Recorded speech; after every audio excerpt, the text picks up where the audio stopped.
Hola a todos, mi nombre es Alejandro Castro, soy de profesión trabajador social, he trabajado en el Servicio de Salud Metropolitano Sur, específicamente en el Hospital Barros Luco, en el Departamento de Psiquiatría, fui jefe de equipo, de un equipo comunitario y también trabajé durante 10 años en un hospital de día, aproximadamente. Junto con Jorge, que es el otro profesor, somos parte del equipo del Departamento de Medicina del USACH, específicamente en el ramo de Salud Mental y Psiquiatría Crítica, y Rafael nos invitó a, a poder compartir un poco el conocimiento desde la perspectiva de la crítica, la salud mental crítica y psiquiatría crítica, un tema específico que es el que nos convoca, que es el tema de la salud mental en tiempo globalizado y el neoliberalismo. Entonces, para partir un poco, vamos a partir con la presentación, que es esta, si no me equivoco. Así es. Bueno, la globalización es un fenómeno que nos ha afectado a todos los seres humanos, especialmente a... no, o sea, hoy día podemos ver las consecuencias de eso, cómo se ha globalizado el COVID, y eso responde un poco porque en algún momento de la historia eh, los mercados se fueron abriendo, los mercados permitieron esta apertura socialmente hablando entre las distintas comunidades, en un principio a través de los caminos, posteriormente a través de las rutas comerciales, después siguen las rutas marítimas, y que ya en el siglo XX fueron unidas a través de la ruta aérea, y hoy día hablamos de globalización en términos simples cuando sentimos que estamos todos conectados. El Internet, por ejemplo, es una forma de globalización entre muchos otros fenómenos sociales. Esa imagen un poco demuestra o muestra cómo, cómo la globalización ha podido masificarse a través de todo el mundo, a través de las distintas conexiones que haya tenido. Bueno, y la salud mental no queda exenta de eso. Eh, Decir un poquito, Gerba y Fernández, que son dos médicos españoles, eh, ellos hablan un poco de la lógica de cómo hoy día se trata el tema de la salud mental, especialmente eh, en términos de una república, al parecer, de los enfermos mentales. Ahí parece una masificación del concepto de salud mental en todo el mundo, o al menos en todo el mundo occidental, en donde existen, voy a decirlo peyorativamente en un principio, esquizofrénicos, bipolares, depresivos. Estamos mundialmente, bueno, la depresión es una de las, vamos a decir, pandemias mundiales más importantes e interesantes de analizar. Y por lo tanto, Herbie Fernández dice un poco, parece que ahí existe una república de los enfermos mentales. Estamos muchos enfermos mentalmente en ese sentido. Y esto porque un poco se ha ido masificando el tema diagnóstico a través de toda la forma de conocimiento que tenemos y a través de incluso la vida cotidiana. O sea, no es casual que hoy día hablemos, oye, estáis depresivo, eh, oye, que soy bipolar, tu comportamiento es medio esquizofrénico, etcétera. Si bien hay una globalización, también hay una naturalización de esos conceptos, precisamente porque la medicina psiquiátrica ha globalizado sus propios saberes. Y esto porque funcionan, como dice ahí, las etiquetas diagnósticas. Es decir, todos conocemos, por ejemplo, los famosos manuales de diagnóstico, que el CIE y el DCM, que básicamente han podido contribuir a esta explicación sobre la identidad diagnóstica y las etiquetas que se van colocando. Sin embargo, yo creo que no hay una república de los enfermos mentales, ni de los esquizofrénicos, ni de los bipolares, ni aún depresivos, pero parece que se vive de ese modo. Y esto es interesante porque la proliferación de la salud mental y la psiquiatría en la vida cotidiana, como estaba contando hace un rato, se ha ido ramificando por lugares insospechables, y eso es interesante poder analizarlo. Primero a través del lenguaje, como le iba diciendo, pero también a través de formas de comportamiento. Fíjense bien cómo funcionan estas etiquetas diagnósticas, pensando en que formas de comportamiento las asimilamos a enfermedades mentales, y eso no es casual. Ya cuando en el siglo XIX, XVIII, ya en 1833 arma la primera la primera cátedra de psiquiatría de enfermedades mentales en Chile, en la Universidad de Chile. Piensen que todos los diagnósticos de esa época después se manifestaron en lenguajes sociales súper comunes, como el tonto, el estúpido, el mongólico, etcétera, que para gente que como de mi edad, cuando chicos, era muy común que nosotros la dijéramos naturalmente, oye, este es mongolo, este es tonto, qué sé yo. Entonces, al parecer, todos estos diagnósticos psiquiátricos, estas etiquetas diagnósticas no son nuevas, sino que se van eh, regenerando en el tiempo. Y eso equivale un poco a que hay, al parecer, esta psiquiatría alcanzó todos los lugares, inclusive la vida cotidiana. Pero hay que explicarse un poco cómo llega a eso. Y bueno, eh, en esta búsqueda por lo irracional y la neurobiología, entre otras la neurociencia inclusive, el psicofármaco emerge como digamos, un artefacto re interesante para pensar esta salud mental globalizada. Las pastillas de la felicidad, como le llama Alan Franz, que han favorecido que la psiquiatría y la salud mental se hayan empotrado paulatinamente en la vida de las personas y en las vidas sociales. Entonces, la proliferación de los diagnósticos psiquiátricos en nuestra época, como diría Ray Porter, un historiador de la psiquiatría, eh, en una cultura, se ha instalado en esta cultura de víctimas que ha generado este sistema social, los sistemas sociales, y que son un modo de aceptación de los paradigmas psiquiátricos. Es decir, cuando hablamos de esto es porque aceptamos estos paradigmas en lo más profundo de nuestro ser y por lo tanto se han arraigado en lo más profundo de las sociedades occidentales. Entonces, ahí cito a Porter, una cita muy interesante. Nunca antes tanta gente se tragó no solo los medicamentos, sino que también las teorías que prescribe la psiquiatría. Nunca antes tanta gente consultó a terapeutas de las más diversas, tendencias, mientras que los discursos de lo psicológico y lo psiquiátrico sustituyeron al cristianismo y al humanismo como herramienta para dar sentido al yo, a uno mismo, al prójimo y a las autoridades. Interesante lo que plantea Porter, porque justamente lo que ocurre en esta operación es que, es que pasa que, que la salud mental, o sea, nunca antes en ninguna generación como la nuestra, vamos a decir, la generación del 90 para acá, se había tragado tanto medicamento en la vida.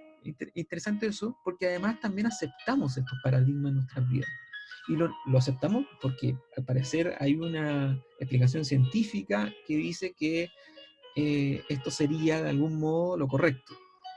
De cualquier manera, lo interesante acá es que la psiquiatría y su lenguaje han sido internalizados paulatinamente por la sociedad. Y entonces hablar de depresión o ser bipolar, déficit atencional, burnout, licencias psiquiátricas, estrés, hoy día hablamos de la próxima pandemia, que la próxima pandemia está relacionada con la salud mental, se han vuelto muy común en las sociedades del capitalismo tardío, naturalizado, diría yo. Entonces, preocuparse de la salud mental en la actualidad es también pensar los modos de la vida social contemporánea. Entonces, la salud mental se encuentra inmersa al interior de muchos fenómenos sociales, y eso no lo podemos negar, la pobreza, la flexibilización laboral, la misma globalización, etcétera, que la envuelven, a la salud mental la envuelven, la transforman, la determinan con consecuencias directas en las emociones de los cuerpos y de los individuos, que posteriormente en algún momento les decimos locos, en otros momentos les decimos pacientes psiquiátricos, en otros momentos les decimos, eh, qué sé yo, esquizofrénico, etcétera. Entonces, tanto la pobreza, el orden social, la misma pandemia, las crisis financieras, las intervenciones del Estado, de algún u otro modo están implicados en este devenir de la salud mental, que se contextualiza en una cultura neoliberal, característica de nuestro tiempo. Eso es interesante. No hablamos solamente de economía neoliberal, sino también hablamos de cultura neoliberal. Así como los críticos literarios y la sociología, la filosofía hoy día hablan, o los estudios culturales, por ejemplo, hablan de cultura neoliberal. Interesante eso, porque la economía neoliberal traspasó todos los límites, inclusive la cultura. Entonces estamos de alguna forma performados por ese tipo de cultura y en donde convivimos, para el parecer, muy naturalmente con las enfermedades mentales, es decir, con depresiones, esquizofrenia, bipolaridad, como si fueran algo parte de nuestra cotidianidad. Sin embargo, esta conexión o ese entrelazamiento no es tan claro y transparente, por así decirlo.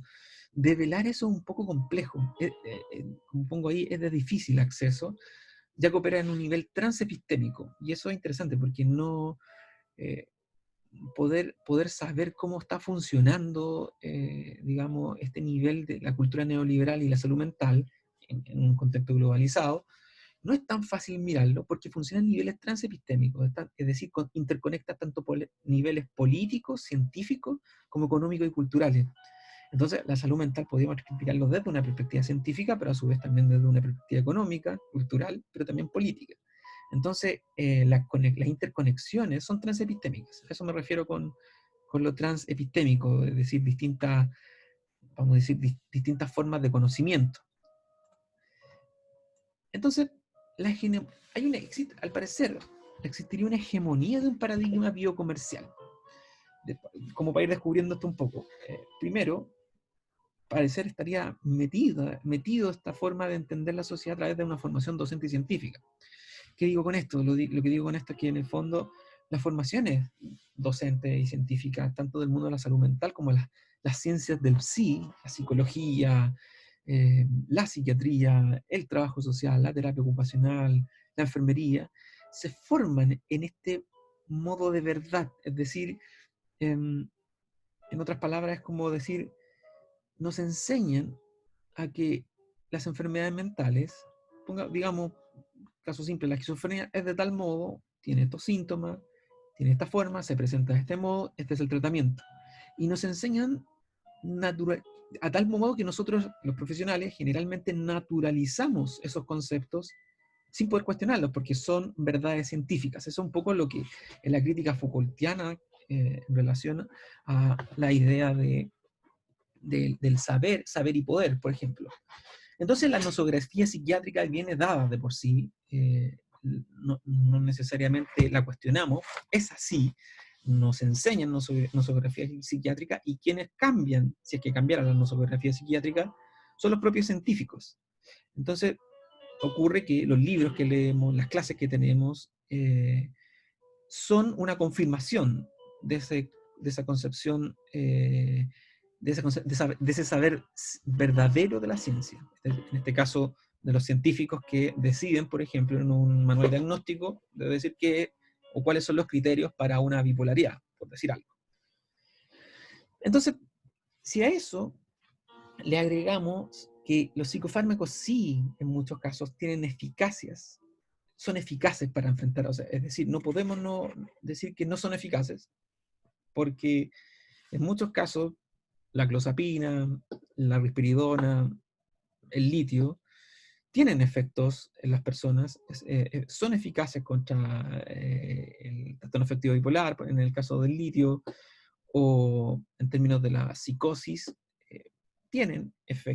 son eficaces, es decir, funcionan y vemos algunas evoluciones, pero sin embargo, por otro lado, también hay que reconocer que tienen efectos, pueden ser efectos positivos y negativos inclusive.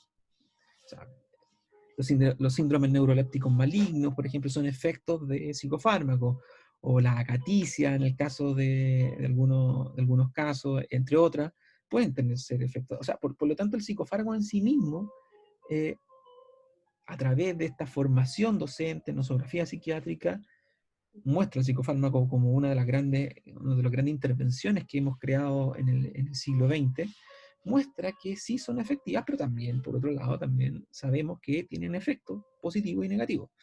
Y por lo tanto, se arma una industria de gasto farmacéutico a través de las distintas políticas sociales, las políticas públicas, por ejemplo, porque sabemos que son enfermedades que globalmente están instaladas, se dan, son ciertas, son reales, verdaderas, se enseña de eso en la universidad, hay una verdad científica, y por lo tanto hay etiquetaciones, hay una nosografía que avala esto, pero también nos dice que hay fármacos para poder solucionar esto, y en sí mismo eso se arma como una política pública.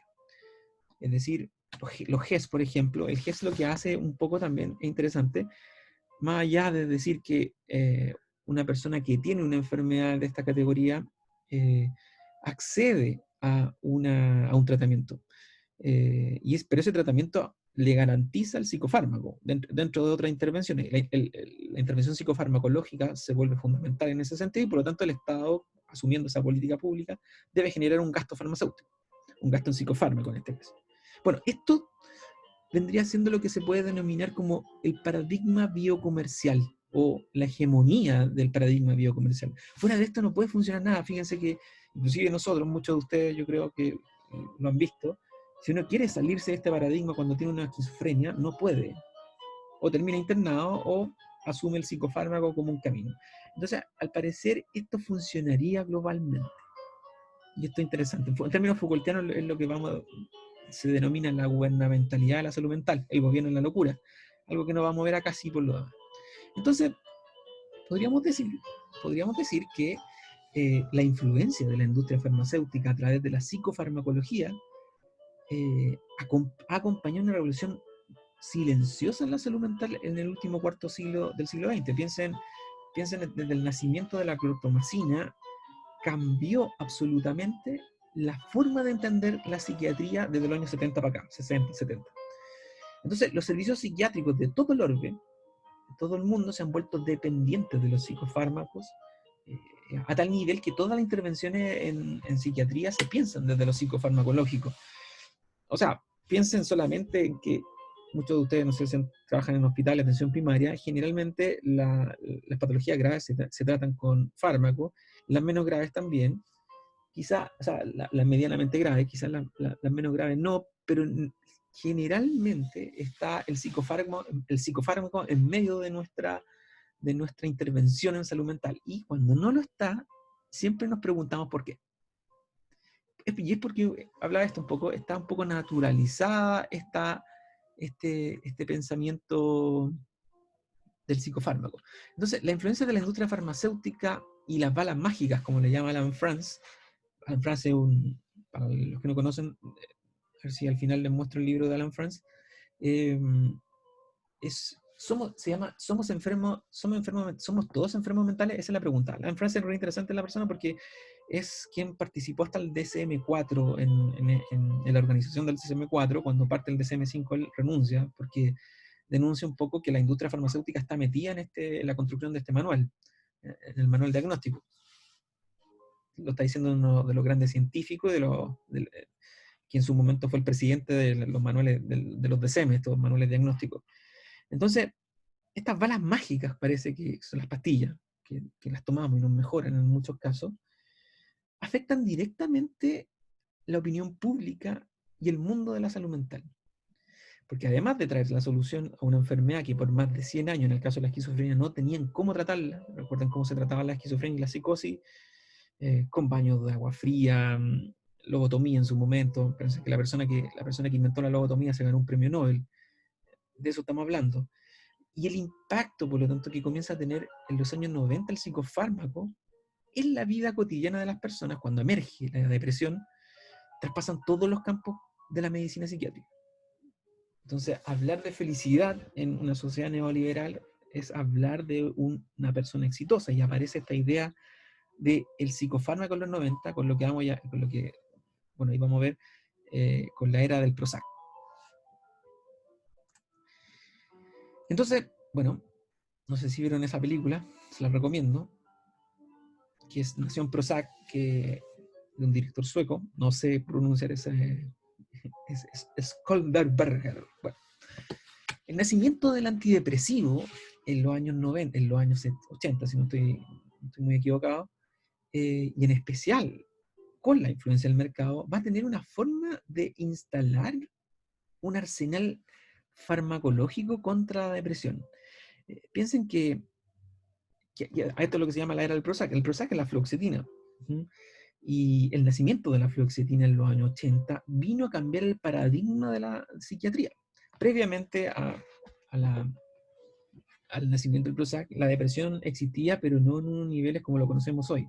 Ahora la pregunta es por qué emerge la depresión como una de las enfermedades más importantes de nuestra época. Eso es una buena pregunta a hacerse. Y es porque justamente aparece este modo neoliberal de vivir, al parecer. Y ahí, bueno, Nación Prozac es un libro de Elizabeth Wurzel, que lo pueden buscar en PDF en todos lados, y no es muy caro, no es muy caro, es una novela, y que está hecha, que fue hecha en el 2001 por esta actriz, se llama Richie, parece el apellido. Es una película re interesante porque muestra un poco esta idea entre la depresión y el consumo de psicofármacos, además de todo lo que ocurre entre medio. Es interesante que puedan ver esa película. Sin embargo, lo que ocurre en los años 90, el impacto del Prozac en Norteamérica fue más importante, dice, incluso que el descubrimiento de la clozapina, que también se produce en los años 80, y que los antipsicóticos de segunda generación, que para los que trabajamos en salud mental, sabemos que son re importantes en el arsenal farmacológico y en la intervención psiquiátrica. Porque el Prozac o la fluoxetina atacaba las nuevas formas de la locura en las sociedades tardomodernas, la depresión. La depresión no existe en otro tipo de sociedades. Si uno revisa para atrás, lo que podemos ir rastreando es melancolía, tristezas, qué sé yo, pero la depresión tiene vamos a decir, tiene otro matiz, que no es lo mismo que el lunático, no es lo mismo que, que digamos, la melancolía, entre otras. Hay un libro re interesante, no lo tengo por aquí cerca, a ver, denme un segundo, que se llama, de Darian Leider, se llama La moda negra, duelo, melancolía y depresión. Esto es interesante, este texto, que lo puedan, se lo estoy mostrando en la cámara, no sé si se ve en realidad. Es un texto re interesante porque muestra un poco la evolución de la idea de melancolía, pero con los matices que va a dar esta nueva forma de sociedad a través de la noción de depresión. Y bueno, en los 80 se sintetizó este psicofármaco y apareció como uno de las pastillas de la felicidad. De hecho, a la era del Prozac se le conoce como la era de las pastillas de la felicidad. Norteamérica en ese momento tuvo comerciales de fluoxetina del Prozac. Fue muy re interesante poder comprender, digamos, ese fenómeno. Franco Berardi, que es un filósofo, autor, acá tengo su libro de texto, que se llama La fábrica de la infelicidad. Este texto es del 2003, pero fue escrito en el año 98, si no me equivoco. Sí, sí, fue escrito el año 2000. Dice que la era del Prozac se relaciona directamente con la cultura del New Economy, que no es otra cosa más que la cultura neoliberal. Interesante. Ahí vamos a ir dándole más explicaciones. Entonces, cuando la tercera versión del DCM, en 1980, introduce el enfoque basado en síntomas, es cuando comienza a proliferar en la sociedad moderna o contemporánea la depresión como una nueva enfermedad que afecta a los seres humanos. Es interesante, ese es el momento fundacional de la depresión, cuando comenzamos a hablar de síntomas con respecto a una enfermedad. Entonces, lo que hacen los manuales diagnósticos en su tercera, cuarta y quinta versión es que, de acuerdo a ciertos ítems, y esos ítems que son síntomas, si hay más de tantos, se considera que hay una enfermedad. Y en general, era muy fácil tener depresión. Ánimo bajo, planeamiento afectivo, quizás entre otros, generaban que estos diagnósticos explotaran de algún modo. Y mundialmente se hizo conocida la depresión como una de las enfermedades más importantes de nuestra era. Y el camino obligatorio que tenía esta nueva forma de entender el suicidio, la tristeza, el estrés, la melancolía, era el psicofármaco. Y por lo tanto, la conexión entre los manuales diagnósticos y la industria farmacéutica era evidente en la forma de entender la depresión. Franz lo denuncia, Peter Gotche también lo denuncia. Son dos textos que también son muy importantes para leer, que son investigaciones clínicas y científicas. El de Gotche, por ejemplo. Gotche o creo que ya no, pero era hasta hace un par de años atrás, el presidente de la Fundación Cochrane, que es una de las fundaciones más importantes en términos de estudios metodológicos de psicofarmacología. Y Gotche dice que hay un vínculo, pero inimaginable, político y económico, entre la industria farmacéutica y la conexión con los manuales diagnósticos. Y no solo lo hizo Franz, que estaba ahí, sino Gotche también, que es un investigador.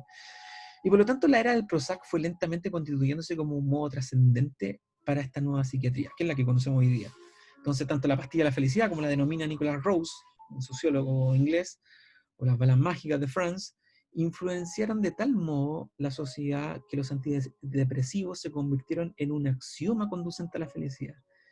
Piensen en esas muchas personas que se automedican, solo toman fluoxetina para estar más flacas, para sentirse mejor, para no tener estos síntomas de tristeza, o al menos ayudan a encontrarla, decían algunos. A esto es lo que uno puede denominar como la globalización del psicofármaco. El psicofármaco funciona en todos los países occidentales, tanto en Rumania, Chile, China, Francia, como Argentina o Luxemburgo, etc. En todos los lugares donde ha llegado el conocimiento psiquiátrico. Entonces, primero, la influencia de la industria farmacéutica en el bagaje científico influencia no solamente las formaciones de psiquiatras, sino que también las formaciones de psicólogos, trabajadores sociales, enfermeras, enfermeros, qué sé yo, todas las disciplinas que trabajamos o estamos involucradas en la salud mental. Pero es porque hay un conocimiento científico que es el que justamente se vincula a esta formación.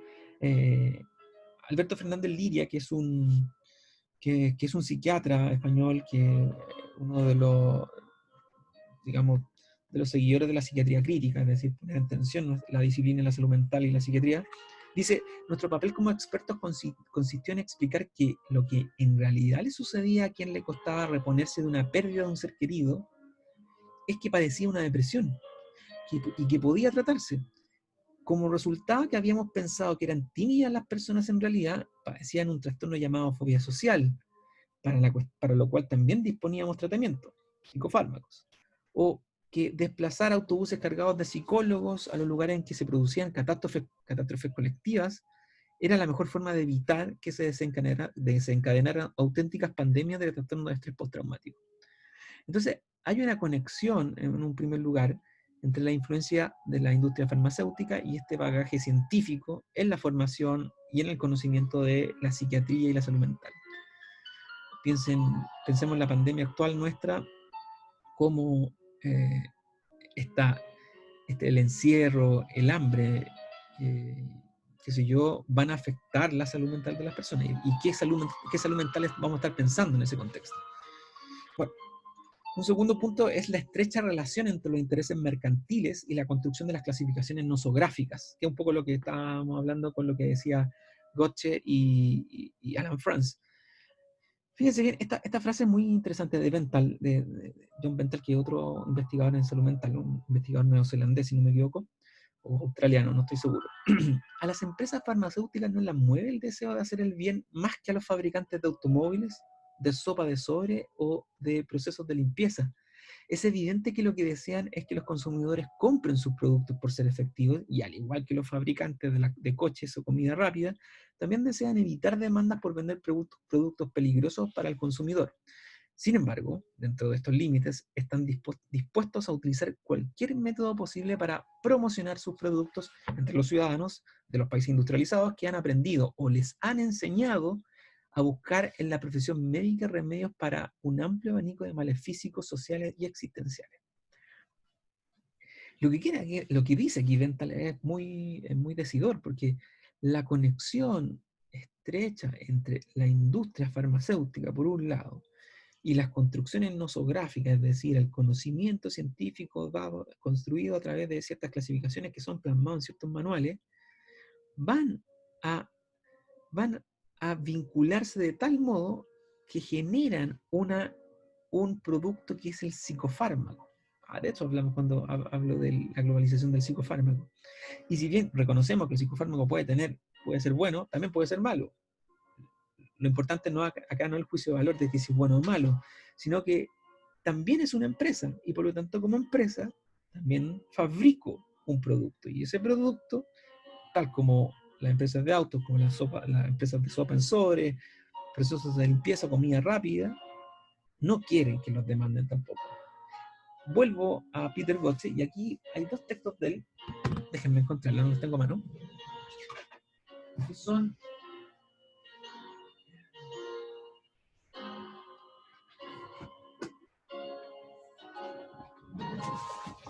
aquí están, que son medicamentos que matan y crimen organizado. Este es un texto durísimo en relación a la industria farmacéutica. Debería ser siempre para alguien que esté pensando críticamente el tema de la salud mental, debería leerlo, porque además es un estudio metodológico y lo que hace Goche es un poco develar ese estudio metodológico, es lo que nunca uno sabe de cómo se hizo el fármaco. Y por lo tanto, y un año después saca este otro que se llama Psicofármacos que matan y denegación organizada. Este texto es muy interesante también porque muestra, si bien el otro mostraba el tema de los fármacos, este es exclusivamente detallado por los psicofármacos, especialmente la fluoxetina, las relaciones con la industria farmacéutica, la psicosis, la bipolaridad, el burnout, entre otros, el trastorno de déficit atencional, tan famoso hoy día. Esto es un estudio, son libros del 2016, 2016-17, si no me equivoco, y otro que debería pasar por todos ustedes son este libro que estuvo nominado al Pulitzer, que es de, de Robert Whittaker, Anatomía de una epidemia, medicamentos psiquiátricos y el asombroso aumento de las enfermedades mentales. Es un libro muy interesante, poco estudiado por las personas que trabajamos en salud mental, y este texto, como les digo, muestra estadísticamente un análisis periodístico serio sobre la cuestión del psicofármaco. Eso como para ir reflexionando en torno a este punto. Y una tercera reflexión es que los estudios de psicofármacos no financiados por la industria farmacéutica, que eso es otro importante, si bien no, en mi caso, y lo digo abiertamente, no estoy en contra del psicofármaco, sino que hay que ser cuidadoso con la industria farmacéutica. Eh, Hay estudios que no son hechos por la industria farmacéutica, pero que lo que ocurre con esos estudios es que no son publicitados ni tampoco son presentados por los visitadores médicos habituales. Y es porque, así como tenemos Toyota, probablemente tenemos una marca de auto más chica que no necesariamente es tan visible. Y es porque hay un capital económico, cultural y social mucho menor en ese sentido, hablando muy, muy burdesianamente. Entonces, ahí, de nuevo citando a Dental, dice, el despliegue publicitario que rodeó el nuevo fármaco no solo incluía los habituales anuncios de revistas psiquiátricas y coloquios patronizados en conferencias médicas, sino que también intentaba influir en la gran comunidad que forman los profesionales de la salud mental, los pacientes y las familias.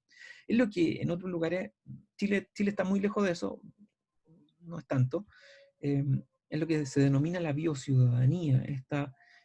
Una vez que la industria farmacéutica debe ser una de las terceras grandes potencias económicas, no sé si la cuarta o tercera, después de la del petróleo, y creo que la otra era, no recuerdo en este momento, tiene un poder inimaginable. Entonces piensen en Lilly, piensen en estas grandes transnacionales de fármaco, que Lilly crea, por ejemplo, la clozapina. Piensen cómo se mueve esto a niveles estratos económicos que nosotros no somos capaces de imaginar. Y piensen también que hay estudios también que no son necesariamente asociados a la industria farmacéutica y no los vemos.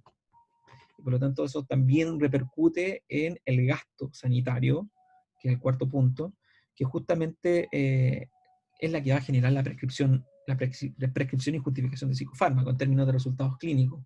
Porque dependiendo de la disponibilidad o el arsenal psicofarmacológico, es lo que yo receto, es lo que yo entrego, y por lo tanto es la consecuencia que va a tener en el cuerpo y la emoción y los pensamientos de una persona que está psicótica o tiene una desestabilidad del ánimo.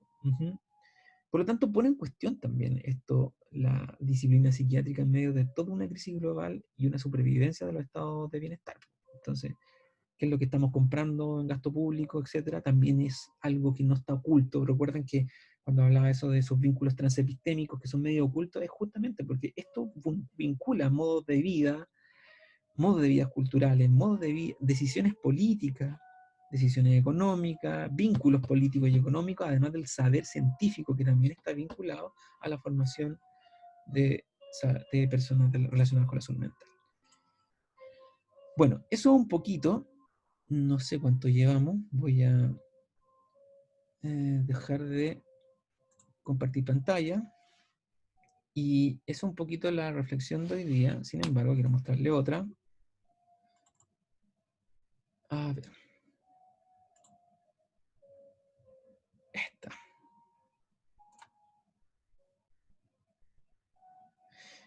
Entonces, ahí sí. Nos acordamos de esa frase en la, digamos, en el movimiento social actual, la explosión social que muchos lo llaman. No era depresión, era capitalismo. La psiquiatría en tiempos neoliberales. Interesante pregunta. Un poco le sacamos el quite a esta pregunta siempre porque está difícil explicarla. Bueno, aquí les dejo un poco una línea del tiempo para entender cómo se construye la época neoliberal. O sea, no es casual. Esto es muy de la sociología política. Eh, Se las dejo aquí, no me voy a detener mucho en esto, pero decir que la sociedad está dividida, la historia moderna está dividida en tres épocas, que corresponde a la época de la economía liberal, la economía del estado de bienestar keynesiano y el neoliberalismo que se llama, que en Latinoamérica tuvo otra forma de entenderse como estado oligarca liberal, estado desarrollista, y después, posteriormente a los 80, desde Chile se instala el neoliberalismo. Lo importante de esto, y aquí les muestro, este es uno de los grandes personajes de la historia, quien crea la noción de neoliberalismo. Este es Friedrich von Hayek, perteneciente al círculo, uno de los neopositivistas, perteneciente al círculo de Viena, años 40 estamos hablando, y él instala la idea del homo economicus. En filosofía se habla del homo politicus. El homo politicus era este hombre nuevo, democrático, político, que emergía post nacimiento del Estado moderno. Recuerden que antes del Estado moderno estaba la Edad Media, donde Dios explicaba todo. Bueno, el Homo economicus viene un poco a reemplazar ese Homo politicus y fundando una nueva forma de entender la economía, donde para Hayek la superioridad del liberalismo económico tiene que ver con una planificación económica o economías mixtas que se llaman. No me voy a detener mucho en eso, pero quiero explicarle un poco el nacimiento del neoliberalismo. Bueno, esta es la persona que en el fondo que funda el neoliberalismo. Después viene Hamilton de la Escuela de Chicago, quien va a traer el neoliberalismo ya a todo el mundo. Hamilton fue estudiante de Friedrich von Hayek. Y este es el texto clásico que uno debería leer. El camino a la servidumbre, así se llama. Cuando se funda el neoliberalismo como forma económica de entender la sociedad, como economicus, el primer texto que hay que leer es El camino a la servidumbre de Friedrich von Hayek. Es interesante para que lo puedan leer. Entonces, lo que piensa Hayek básicamente es que la economía como una ciencia, la economía la piensa como una ciencia natural, ojo. La economía, de acuerdo al pensamiento moderno, es una ciencia social, no es una ciencia económica, ni es una ciencia natural, es una ciencia social. Y lo que plantea Hayek es que voy a entender la economía como una ciencia natural, y eso es el orden natural de las cosas. Entonces, para el orden neoliberal, el Homo economicus es el contenido del individualismo democrático, le va a decir así. Y por lo tanto, ese es el orden natural de las cosas, que exista una economía que se autorregule sola, que es la famosa frase de Adam Smith, quien funda, digamos, la economía liberal, pero que está contenida a través de un individualismo democrático. Es decir, democracia y economía liberal se juntan para armar este homos económicos. Y el mercado se convierte en el óptimo asignador de recursos, reemplazando la idea del comunitas por el individualismo. Desaparece la noción de individualidad. Esto es interesante. O al menos comienza a desaparecer. Algo que podemos ver hoy día cuando pensamos en la noción de comunidad. ¿A quién le hablamos cuando es la comunidad? ¿Qué es la comunidad? Uno podría preguntarse. Entonces, el neoliberalismo y el nuevo espíritu del capitalismo, una frase que se la roba a Luc Boltanski y a Di Chapello, está asociado en una primera instancia a la ética protestante y el espíritu del capitalismo, uno de los primeros textos de Max Weber, que plantean un poco que este espíritu capitalista que aparece en las primeras épocas del Estado norteamericano, hoy día habría cambiado en un mercado donde la economía triunfa, el mercado y su economía triunfaron, hay desregulación de los mercados financieros, la liberación, no hay intermediación del Estado, etcétera, y donde el único orden que existe en este Estado neoliberal, recuerden que siempre el orden era económico, pero ahora este orden económico ya no es necesariamente que sea una economía mixta, como lo planteaba Hayek, sino que es especulativo, es decir, la especulación es la que permite el incremento del capital. Por lo tanto, todos los años de crisis están garantizados por la rentabilidad del capital que recibe en el coste del dinero. Y por lo tanto, a partir de los años 80 se reestructura esa forma de entender este orden social y se crean los mercados financieros, los movimientos de fusión, adquisición de las grandes multinacionales. Todo esto lo vemos diariamente, o hasta al menos, incluso con la pandemia lo vamos a ver muy claramente. Todo esto va a tener consecuencias en la vida privada de las personas y el mundo familiar, porque van a desaparecer o van a dilucidarse las redes protectoras. Por lo tanto, los efectos de estos cambios afectaron en mucho mayor medida a las clases frágiles, es decir, las clases más populares. Y vamos a decir ahí clases populares, las clases sociales, o fuera de la estratificación social, a la identidad de la mujer, los inmigrantes, los discapacitados, los jóvenes sin diploma, dice Luc Boltanski, los abandonados del progreso, dice Boltanski. Entonces, intentar abrir esta caja negra o descajenizar, digamos, el neoliberalismo y los efectos sociales es un poco conocer los efectos. Entonces, por uno, habría que preguntarse por la coyuntura donde el capitalismo se ha desplazado y segundo, mostrar los cambios de valores, donde el éxito se vuelve como ¿cómo decirlo? Como el eslogan de esta sociedad, el éxito. Estamos llamados a ser hombres exitosos, sujetos exitosos, mujeres exitosas, niños exitosos. Y donde la tolerancia al capitalismo es la que triunfa. Y esta idea de, por medio del hombre empresa, se empieza a mostrar este cambio ideológico, es decir, todos nosotros somos una empresa, todos somos sujetos empresa que debemos triunfar, como sea. Y esto es una ideología que se va instalando a partir de los años 70, algo que advirtió Michel Foucault en los textos como Defender la sociedad, El nacimiento de la biopolítica, entre otros, va, va denunciándolo, la idea del empresario de sí mismo, es decir, este empresario que lo vamos a ver un poquito, el hombre de negocios, que trabajo para mí, este individualismo, no comparto mucho, sino que acumulo, pero ahora a través de la gestión empresarial. Y por lo tanto instala la lógica de las personas donde hay modos de triunfar y modos de fracasar. Entonces el espíritu del capitalismo, el nuevo espíritu del capitalismo, este hombre de negocios, se manifiesta a través de arquetipos, como el accionista que invierte dinero en una empresa y espera de ello remuneración. Lo podemos ver mucho con las conversaciones que tenemos con nuestros amigos, parientes, qué sé yo, que no, yo invertí acá, qué sé yo. Esta lógica de la inversión como una forma de ser socialmente exitoso. Y el espíritu del capitalismo será la ideología de ese compromiso que tiene cada uno con el capitalismo, convirtiéndose en la ideología dominante. Todo esto lo digo ¿para qué? Porque tenemos que llegar a la salud mental. Esto va a construir una nueva forma de ser del sujeto, del individuo, las personas, que las vamos a tener arraigados en el inconsciente, vamos a decirlo de ese modo. Funciona socialmente. Es como que la cohesión social está va a la medida en que sea un hombre exitoso.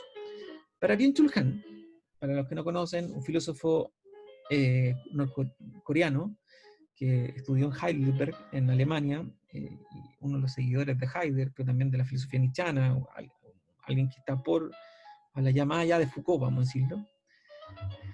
La libre competencia en la que se funda el neoliberalismo descansa en esta idea de libertad individual que estaba hablando en un principio Friedrich von Hayek, pero descansa ahora a través de la competencia.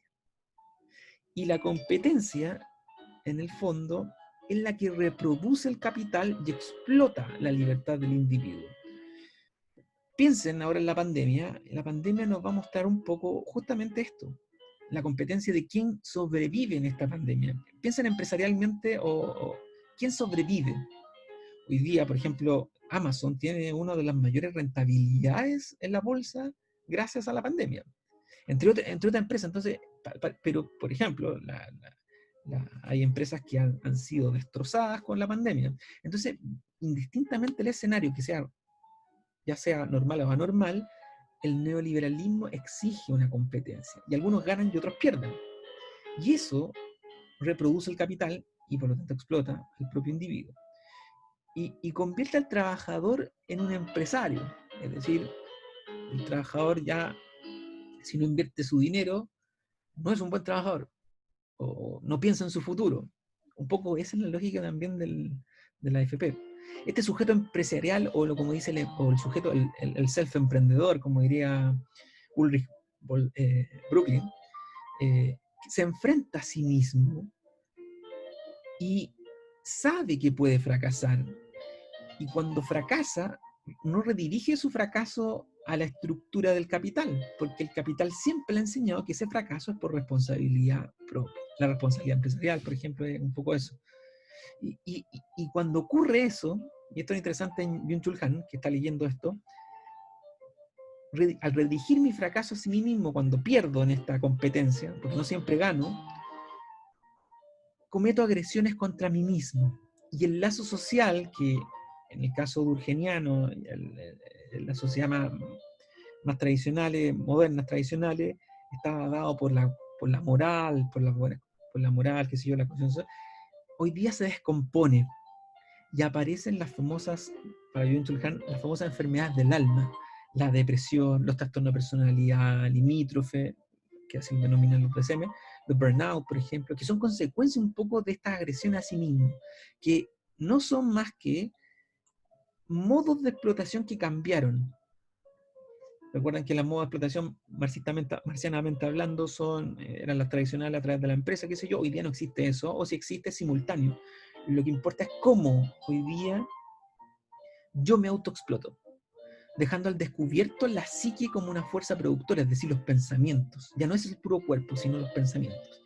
Y eso son las nuevas formas de autoexplotación que denuncian todos los autores como Michel Foucault, como Félix Guattari, como mismo Gilles Deleuze, y que están denunciando Peter Gotch, están denunciando todos estos autores de los investigadores clínicos.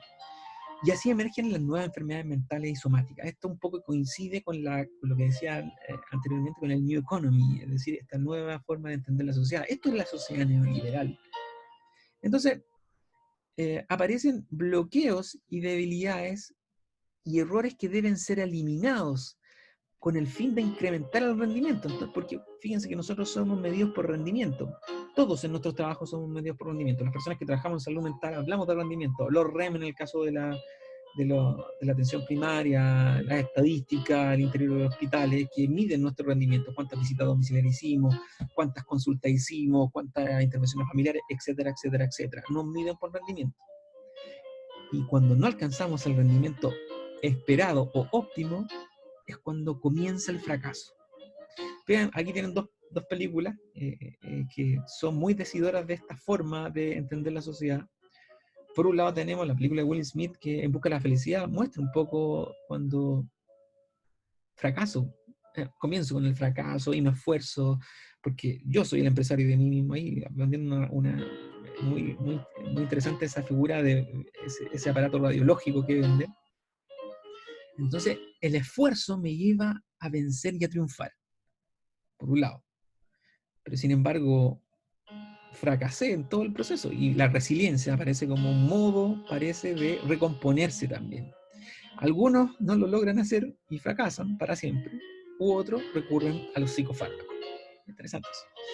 Toda esta literatura de autoayuda tiene que ver con esto. De hecho, como está basada en la vida real, la historia de Will Smith, de buscar la felicidad, él hoy día es uno de estos clásicos conductores, no sé cómo es la palabra, pero de estos que se presentan ante grandes multitudes hablando de que se puede triunfar siempre. Y por otro lado tenemos el caso de El Lobo de Wall Street, que en este momento olvidó Jonathan algo, no me acuerdo el nombre, que muestra por otro lado la pillería. Yo soy pillo dentro de este modelo y logro vencer, pero finalmente en esas pillerías también puedo perder. Bueno, que fue un poco lo que le pasó. Finalmente este tipo, al igual que en el caso de Will Smith, se vuelven en grandes conferencistas sobre el tema de triunfar en la sociedad. Más allá de cómo se llegue, ojo, algunas veces por medio de del fracaso constante y otro por medio de la pillería. No obstante, cuando no logra salir, porque estos son tipologías, arquetipos, digamos, de este modo neoliberal de entender las cosas, de este empresario de sí mismo, ocurre este infarto del alma que diría Byung-Chul Han, y emergen en este régimen neoliberal el agotamiento, y que finalmente es la base de la optimización personal que representa un poco la subjetivación del sujeto. Eh, bueno, dejo compartir ahí un poquito esto, quería compartirle, o sea, perdón, valga la redundancia, eh, sobre, sobre la cuestión de la relación entre el neoliberalismo y salud mental. Es interesante estas conexiones que uno puede ir viendo con la industria farmacéutica por un lado, pero por otro lado puede ir revisando también con la construcción del sujeto, este sujeto, el sujeto neoliberal, que aparece como una especie de algo inconsciente que funciona al interior nuestro y que en tiempos actuales puede fracasar también, igual que nosotros. Fíjense bien. Bueno, eso un poco. La idea es que cuando tengamos la sesión la próxima semana, el 18, puedan ir haciendo preguntas también, entre otras cosas que vamos a ir presentando. Y bueno, cualquier pregunta la hacen por el foro y la idea es que puedan ir discutiendo esos conceptos. Un agrado, que estén muy bien y nos vemos.